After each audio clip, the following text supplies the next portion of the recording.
Amra, admit it. At the end of the day, all our searching has turned up nothing. There's no trace of them, said the morbidly thin wood nymph in a light frock sitting on a fallen tree and yawning wide, demonstrating a set of sharp, predatory teeth. My sister hadn't gotten any sleep all night and was clearly beside herself. And the only reason she was up at this ungodly hour was me, not the light and not the dawn. Valeria had expressed her disapproval in sharp terms and refused to enter the game for some time. But the risk that some of the many killers after me might show up near the cursed house was absolutely real. So in the end, Val apologized and agreed to come play with the rest of our group. Max Sochnier, who I'd called on his cell phone, had promised to come into work as soon as possible and catch up to us near Stonetown.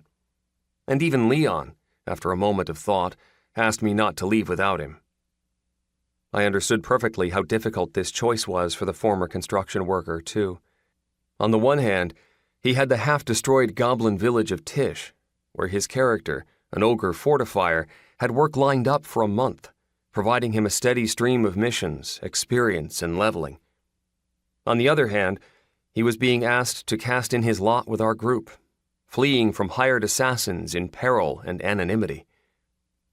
Leon chose the option of staying with his friends, and I deeply appreciated that.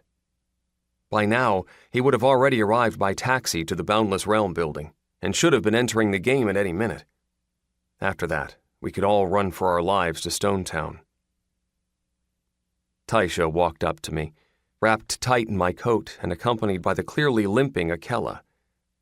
The beautiful green-skinned goblin lowered her eyes in response to my inquisitive gaze and shook her head.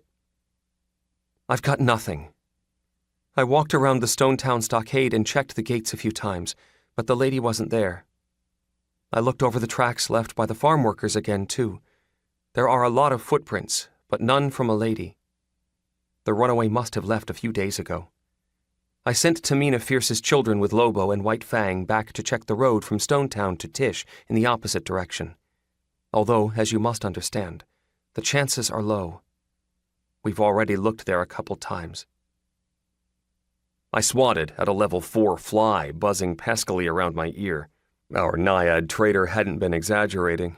Near the river there were flies the size of a fist, and plopped down wearily next to my sister on a fallen log. Taisha carefully found herself a place next to me. Day was dawning. The sky in the east was growing noticeably pink.